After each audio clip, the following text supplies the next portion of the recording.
Hello everyone, welcome to this video. In this one we're going to start working on several labs for AZ303 exam, which is for the Microsoft Azure Architect Technologies. Okay, and the things that we're going to follow, they are from the Microsoft Learning on GitHub, and I'm going to give you this link to the lab, and if you look at it, there are really 1 2 3 4 5 6 maybe 6 different labs that you need to complete to kind of cover different topics that are under AZ303 exam. And we are really working on the lab 4, that's the first lab, and this is about implementing highly available Azure SaaS compute architecture. Now this lab really has multiple different things that we're going to look at. Okay, and in this lab what I have decided, I'll break it down into multiple parts and we'll work on the implement and analyze highly available Azure VM deployments using availability sets and Azure Load Balancer. We're going to work on this one. So before we start, let's go back to our slide. So every lab on the Microsoft Azure GitHub lab, if you read it, there's a scenario, a background. So in this one we have the on-prem condition, a fictitious company. They have mix of physical servers and virtual machines. They're all on-prem. Resilience is highly required, and there needs to be there is some existing SLAs for the on-prem servers for high availability.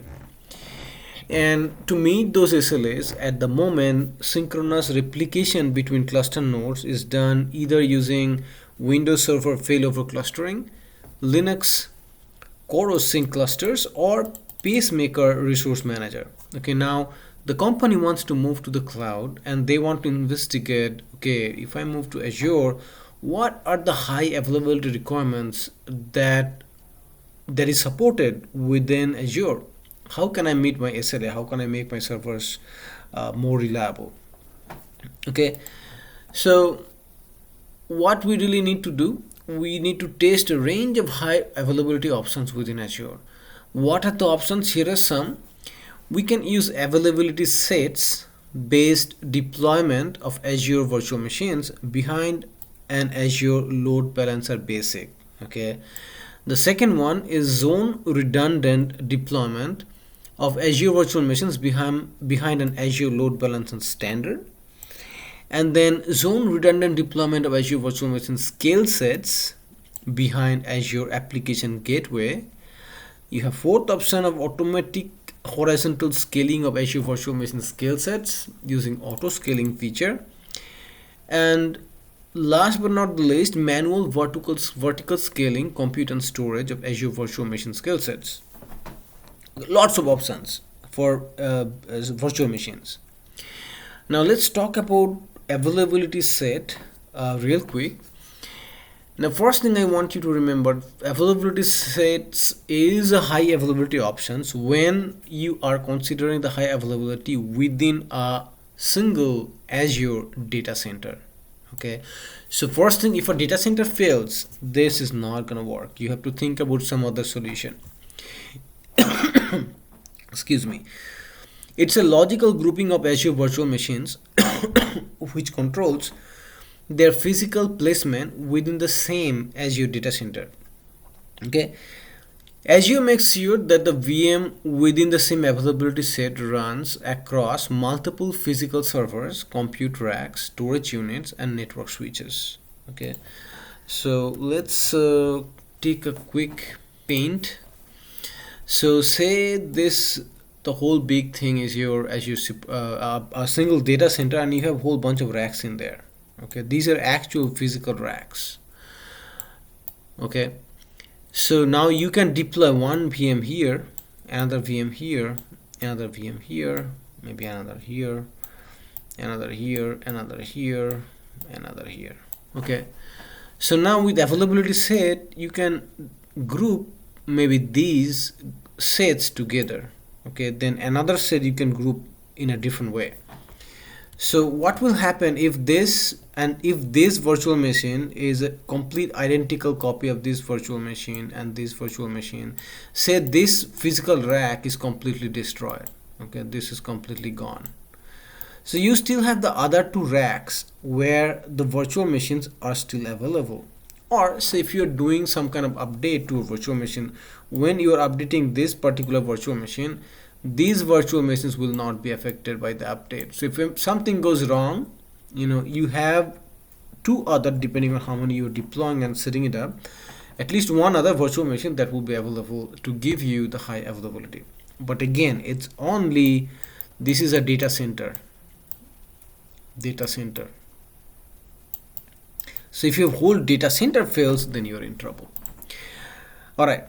So Azure makes sure that the virtual machine within the same availability set runs across multiple physical servers, compute racks, storage units, and network switches. So there are multiple levels of high availability already built in. If a hardware failure occurs, then only a subset of the VM, as I showed you, are impacted, and the overall solution stays operational, and that's what you want. And what is the SLA with availability set? That's another testable topic. It is 99.95%. That's the virtual machine uptime that Azure guarantees. Next comes availability zones. Again, with this one, the first thing I want you to understand, this one is for a single Azure region. So if a whole region goes dark, something happens to whole region, then again you are in trouble. But this is much better than only staying within one data center, that what we have achieved with availability sets. Okay, because it's affects a whole region, and if you look at the SLA, you are also getting a much higher SLA, 99.99%. Now what you do really, there are usually three different availability zones where you can deploy your machine, okay, and you select which zone you're going to deploy your virtual machine, and so each zone will represent one or more data centers, okay, with independent power, cooling, and networking. So if one data center fails, you will have your virtual machine, they will be still running from a different data center within the same region though. Now the physical separation of availability zones within a region protects applications and data center from data center failures. And we already looked at the SLA, 99.99%. And the other, before we start the lab, this is the last availability option that I wanted to talk to you guys about. It's virtual machine scale set. What it is, this allows you to create and manage a group of identical load balanced VM, and it can be automatically balanced. The rules, it will automatically increase or decrease the number of virtual machines based on the demand.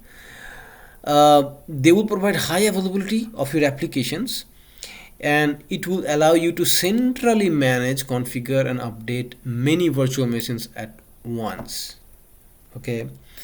With virtual machine skill set, you can build large scale services for ADS such as compute, big data, and container workloads. Alright, so now we are done with the introduction. What you have, so you have some virtual machines that are running, and some machines running on your on-prem. You want to move to the cloud, but you want to maintain high availability, and this is where we're going to start. We're going to start with implementing and analyzing highly available Azure VM deployment using availability set and Azure Load Balancer Basic. So in this particular lab, we are gonna have to do three different tasks: deploy highly available Azure virtual machines into availability set behind an Azure Load Balancer Basic by using the ARM template. Second, analyze the high available Azure VM deployed into an availability set behind an Azure Load Balancer Basic. And then finally, once we're done with the lab, we're going to remove all the resources that we have created, just to be sure that we are not charged for the resources that we are not using. All right, with that, let's go back to our lab and now go to our portal. So go to portal.azure.com, and you gotta have a valid subscription to you. So I'm already logged in over here, so I'm ready to get started with the lab. So so the first thing, as I said, go to your Azure portal, and we are gonna use our PowerShell, and looks like bash. This is a bash command, so we are gonna stick with bash. Alright, so what we are gonna do, we're gonna use the bash shell for this lab. So you're gonna come over here, click on this tiny little icon, and if it's your first time, it's gonna say, hey, you don't have any storage account, just go with the default, just hit on create an account and you'll be fine. If you are logged into the PowerShell environment, you need to come over here, click that button right there and select bash, and you should see black background, and that tells you that it's a bash window, Azure CLI. So over here, the first thing we want to make sure that Microsoft Insight is available. it's available as a provider. Okay, to do that, we're going to run this command. Okay, there are two ways to do this. This is one way that I would like you to know. Okay, so let's just run it. It's AZ provider register, so you're really registering, and you're saying, hey, register this particular product. Okay, now it's saying registering is still ongoing. You can monitor using AZ register show in.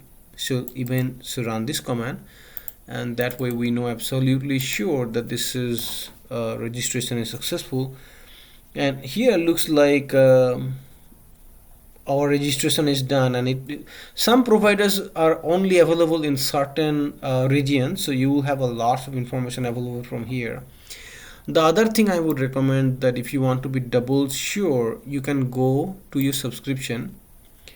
Okay, in the subscription, whatever subscription you have that is valid, I'm just trying to minimize this a little bit, and click on the subscription. Okay, so from over here, usually there is a provider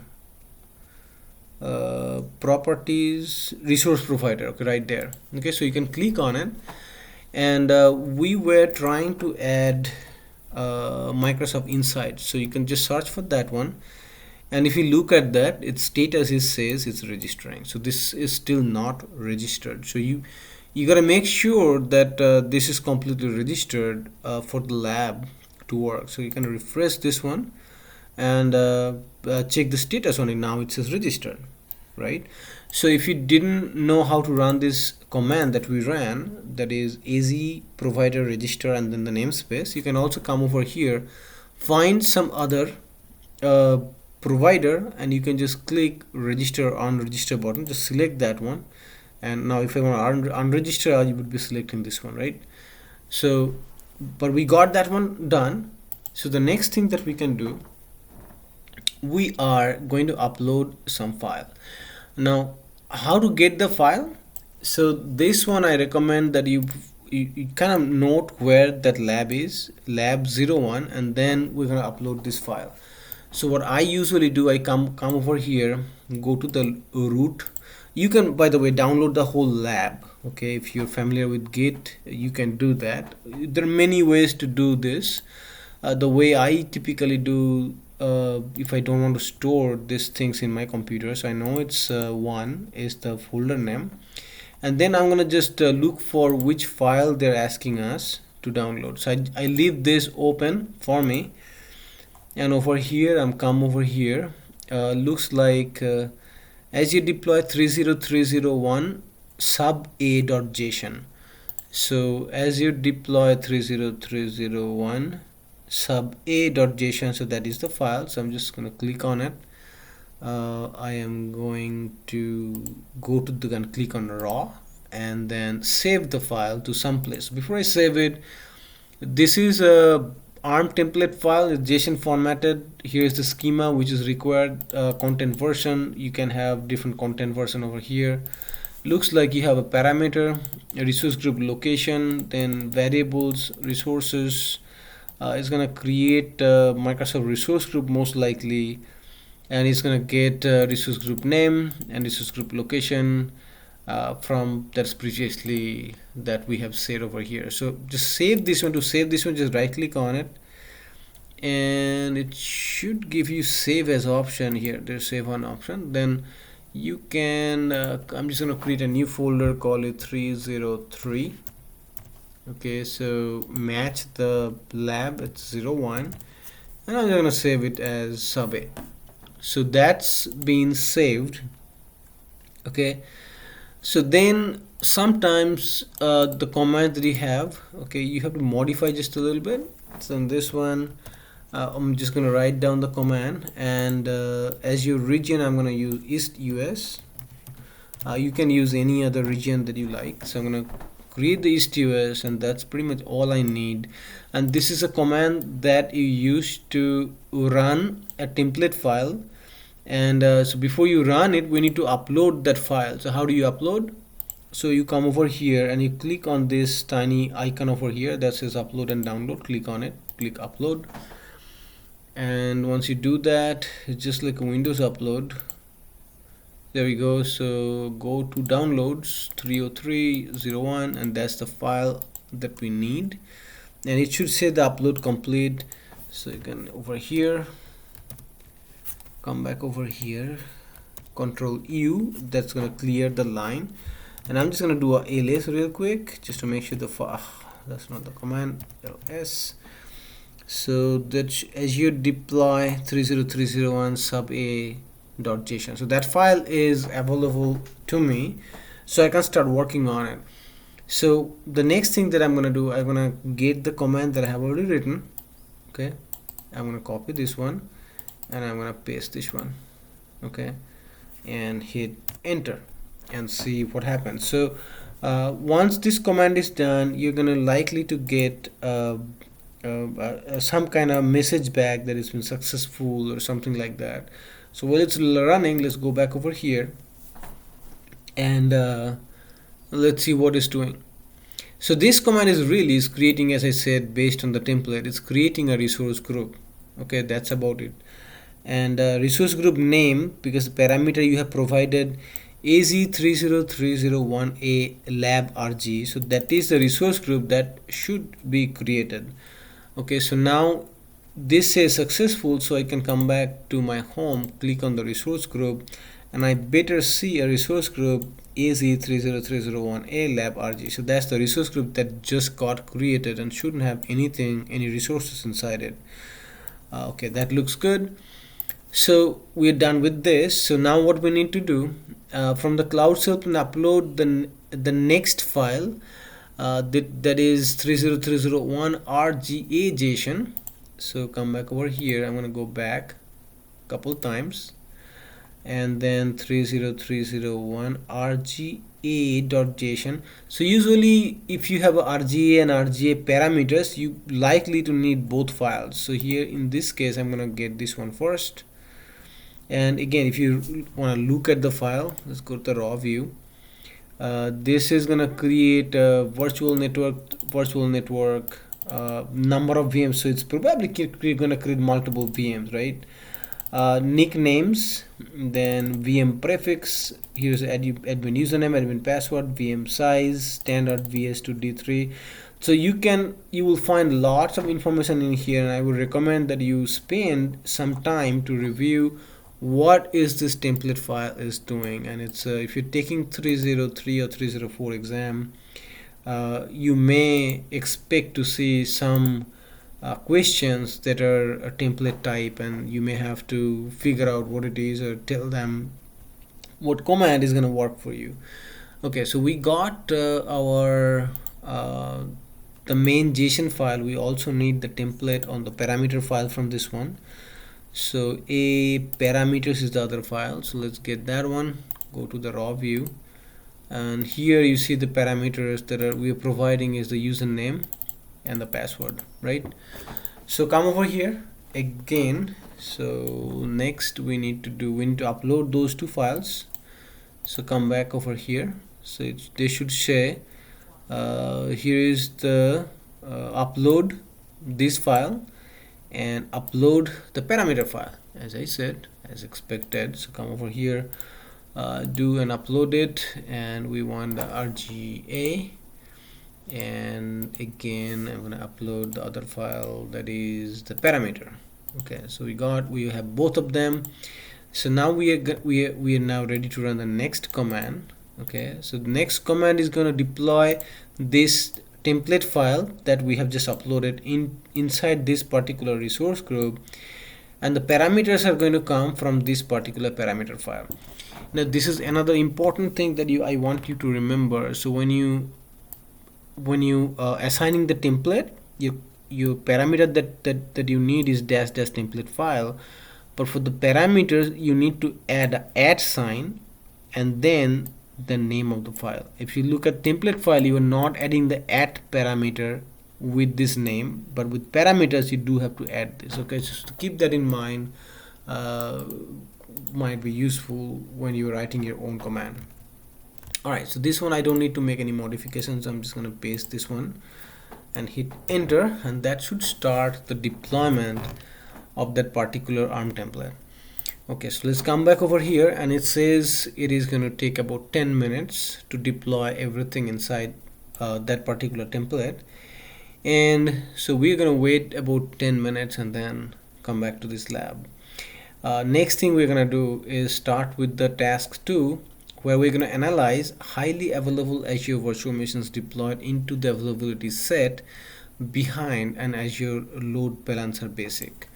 So let's come back over here, and on this particular resource group there is nothing at the moment. So if I refresh, I should see things are getting deployed as we speak. Like you see, things has started being generated inside this resource group. So let's just give a little bit of time, and we'll be back in about 10 minutes and then continue the lab.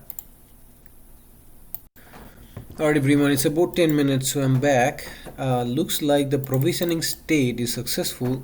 So before we go back to the lab, let's just take a look at the resource group and see what kind of resources got deployed. Okay, so I'm just going to minimize this, and looks like a whole bunch of things are in there. I'm going to minimize that tab as well. So this is the resource group. I'll just refresh this one real quick. And then over here it looks like there's one storage account. We have the availability set that's got deployed. We got a load balancer, network interface. I see two different network interfaces. Public IP address, there is one public IP address, there is one virtual machine, there's a disk. This is the next other virtual machine, other disk associated with this virtual machine. We have one virtual network, and we also have a NSG. It says web NSG, that usually meaning NSG for the web application, or it's probably controlling the HTTP or the HTTPS traffic. Okay, so let's go back to the lab. So next thing we're gonna do is analyze high availability zone VMs deployed onto availability set behind an Azure Load Balancer Basic. How do you do that? We're gonna go to the network watcher, and we're gonna select the topology. That's a very cool feature that really shows how what's the topology, how those VMs are actually deployed. So come over here, go to your home, just search for network, then the second entry is the network watcher, so just click on it, and in here you can click on topology. Now I have more stuff, so I gotta select this particular resource group, and this is really there's only one virtual network, so I didn't have to choose this one. So if you look at it, I can enhance it by just scrolling my mouse. So what's going on in here, within this particular virtual network, I have a NSG that is controlling the traffic to the network interface 0, network interface 1, and we also have the network security group that is also applied to this network interfaces. 0 is attached to the virtual machine 0, the NIC 0. NIC 1 is attached to VM1. Both of them looks like part of this availability set pool. Then we have a load balancer in here, and we have a load balancer front end, and then load balancer got also a couple of network interface cards okay, with it. So let's come back to the lab. On the network topology blade, you specify the following setting. So we already did that. Review the resulting topology, which we just did. Then the network adapter of the Azure VM in the backend pool. So we already did that. So come over here. So backend pool we looked at over here. This is that was the backend pool. Okay, and you can click on that to come back to this page where you can review some more options. So go back there, and again go back to this resource group. So backend pool, we have the VM1 and VM0. That's the backend pool of the load balancer. So really the load balancing backend is over here. So based on your traffic, it can the load is really being balanced between the VM0 or VM1. So one of them, if it's gets destroyed or something happens to one of them, the other one should still be available. So let's come back over here. Effective security group rule is the next thing that you need to look at. So come back over here and you click on over here effective security rules, and that usually tells you how traffic could flow. So now let's see which machine should we choose. Select the machine VM0 and NIC 0. So let's come over here, VM0, and select a network interface card associated with it. It didn't give me, is it giving us any here? No, it's not letting me choose. It should have let me choose a network interface card to work on it, but it seems like it's not letting me do that. So let's just refresh this one more time and see if we can get something. Okay, resource group again, I'm going to choose that one. Virtual machine, this is my virtual machine, and I still do not have an option to choose the network interface card. And this is not it. This is not it. Okay, so this feature is, to me, looks like it's not working at the moment from Azure. So let's come back over, let's see what else that we needed to do. Review the associated network security group and effective security rules, including 2 custom rules that allowed inbound connectivity via RDP. So there's other way to do this. So let's do this the other way.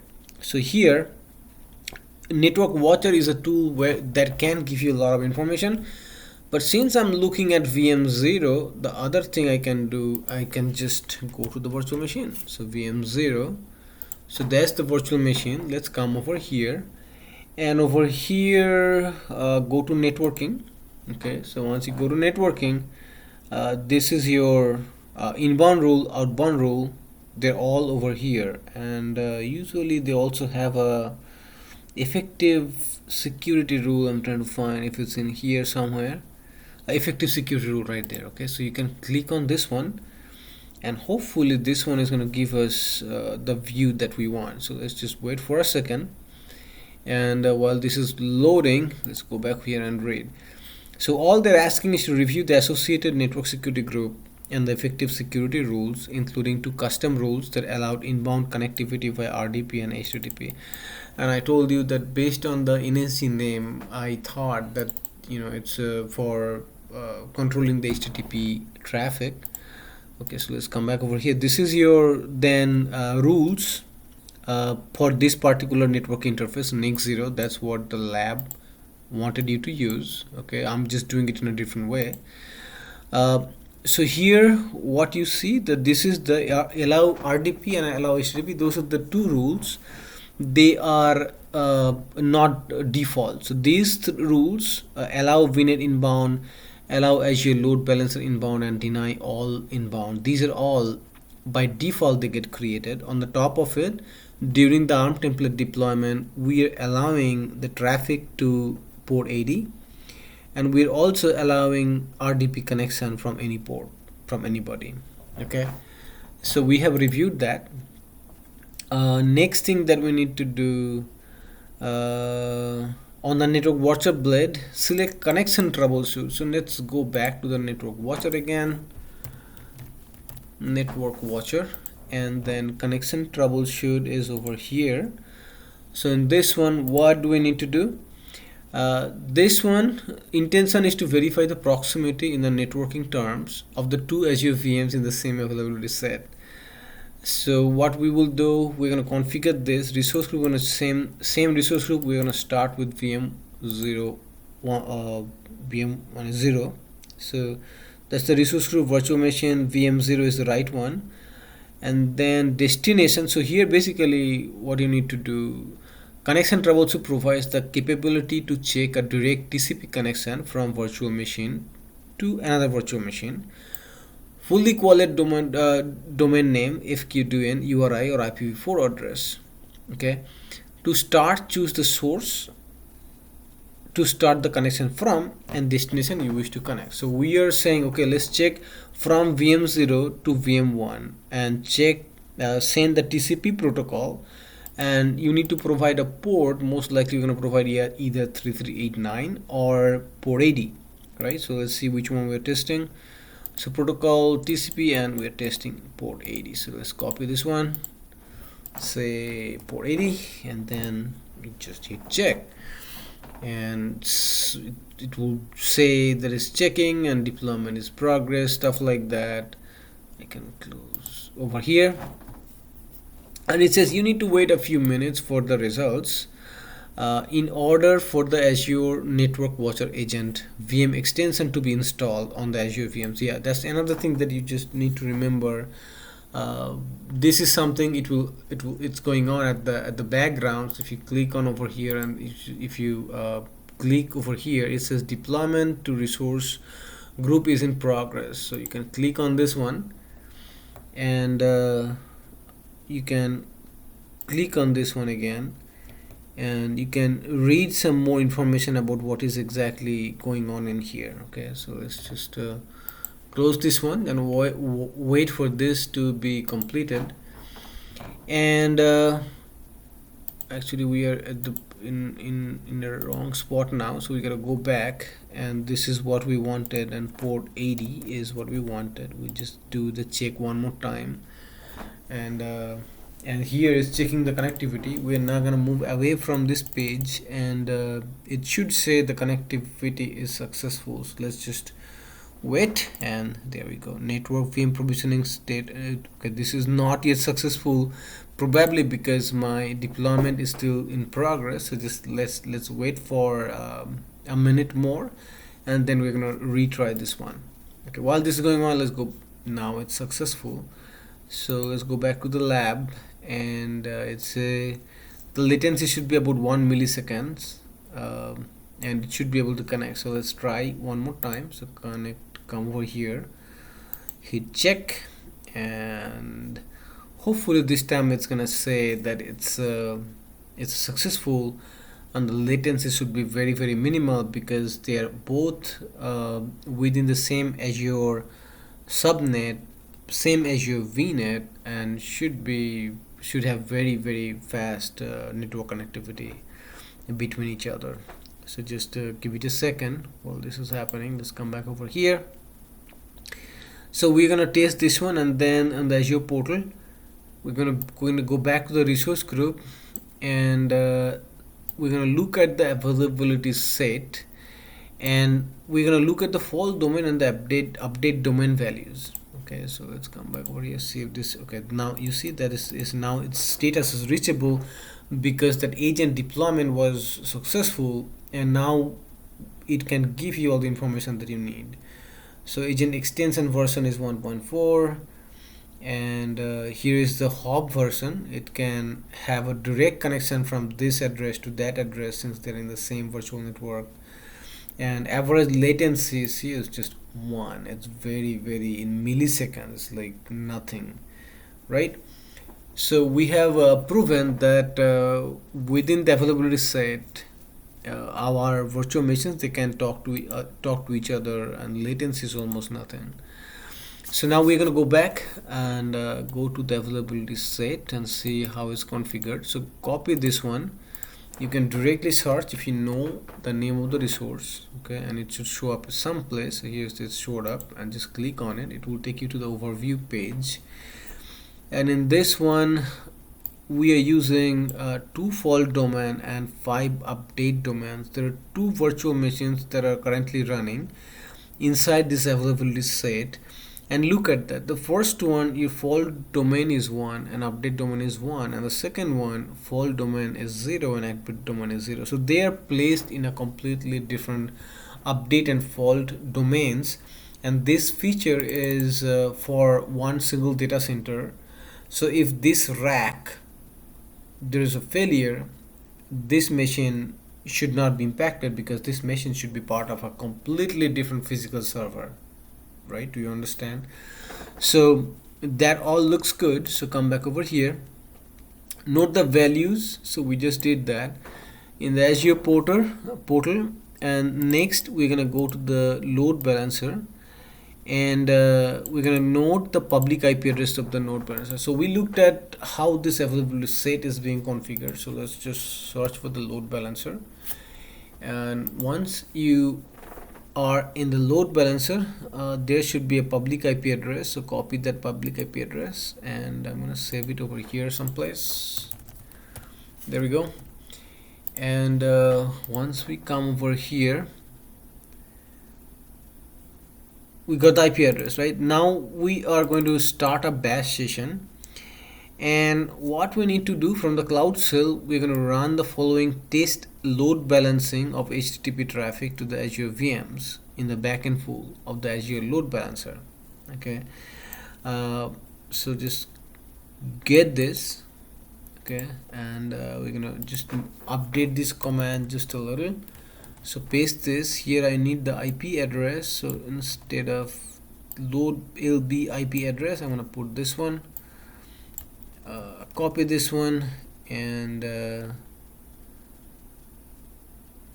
we'll just run this command from here. So let's go back to our bash, and let's run the command and hit enter, and look at that. So what is going on? It's telling you the first command that we did the curl to this particular load balancer, it went to the VM 0, and the next time it's loop, it did 1 to 4. We did a curl on this particular web page. We sent 4 requests. The first one went to the 0, second one to 1, third one to again back to 0, fourth one to again VM 1. So it's doing this round robin load balancing properly, because we are going to the load balancer that is sitting in front of it, and it's redirecting the traffic. So that's how you maintain the high availability. So let's see what else does it have.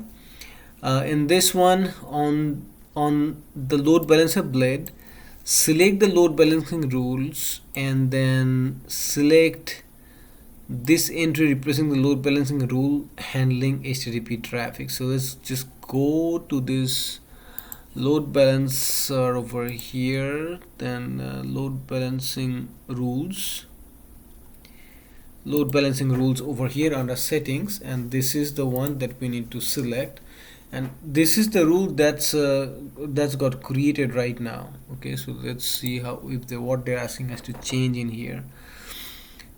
So here what we want to do, let's see, select, okay, on this blade, in the session persistence drop down list, select client IP and then select save. So over here, session persistence, we had none, so we want to persist the client IP, and then let's hit save. So then come back over here, So we are on step 15.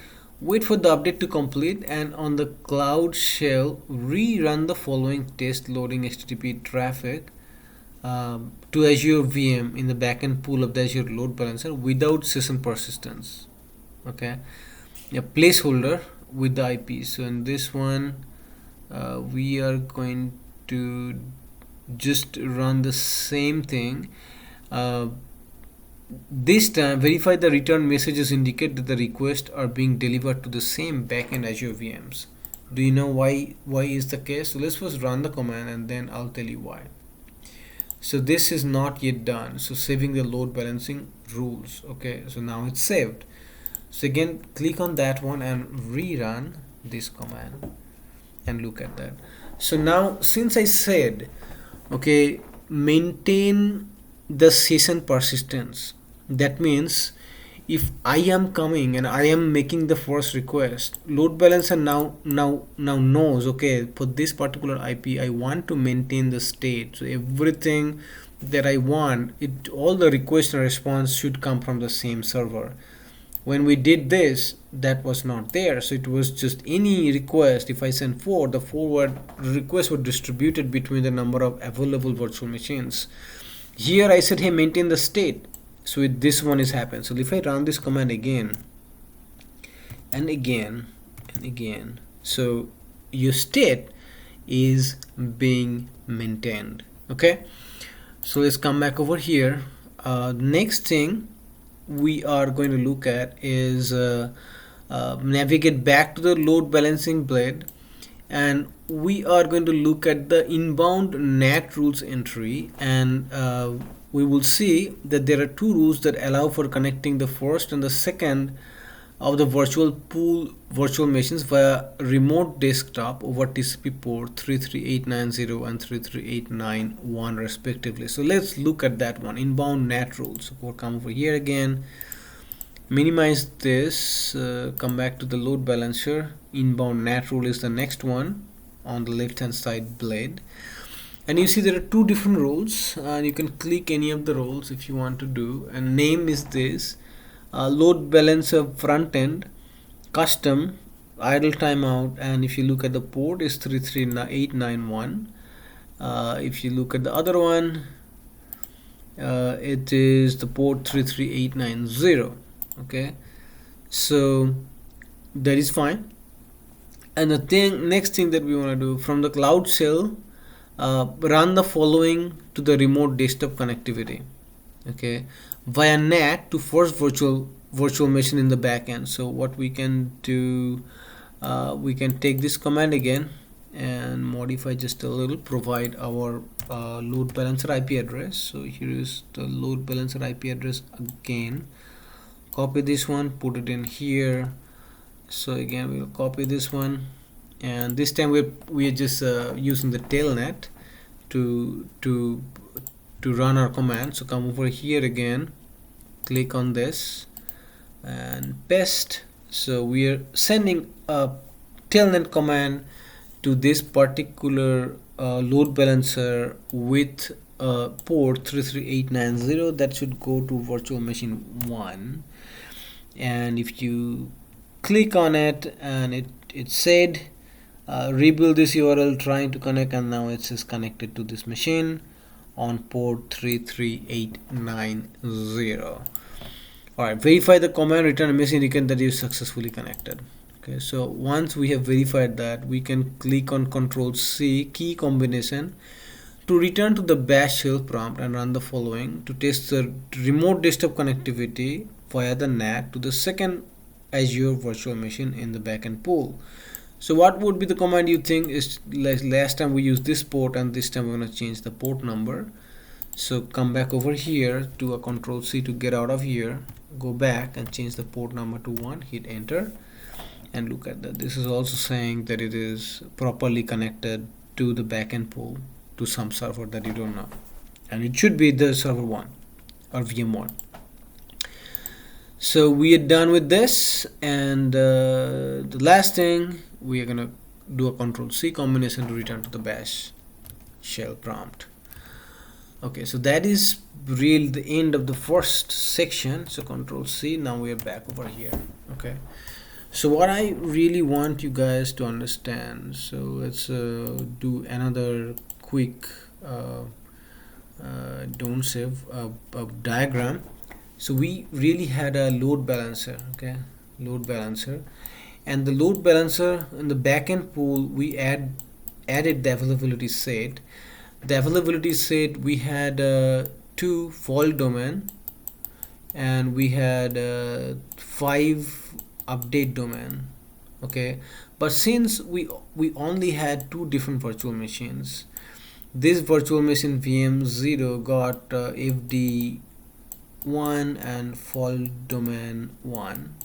So update domain 1, fault domain 1. The other VM got update domain 0, fault domain 0, something like that. So they are completely different, and we have tested, we have sent call request to this load balancer, and if there is IP persistence is not there, okay, the first request 1, it can go to the VM1. Request 2 would go to VM2, and it will go on in a round robin fashion. But if you say your IP persistence is required, then from one particular IP here, if you come the first request, it goes to VM2. The second request that comes from there would also go to this VM2. Third request, if it comes with IP persistence, it will also go there. And we have also tested with the port 33890 and 33891 that I can provide the LB IP address and provide this port, and this will connect me to the right VM, either this one or the other one. Okay, so that's the end of this section of this lab. So please come back in the next section where we're going to implement and analyze highly available zone, high-level Azure VM deployments using availability zones and Azure Load Balancer standard. So if you're studying for the exam, good luck. If you like the video, please subscribe and leave your comments. And I will probably like to do more detailed video on the availability zones later, so keep an eye on it. If you're studying for the exam, again, good luck. Thank you for watching.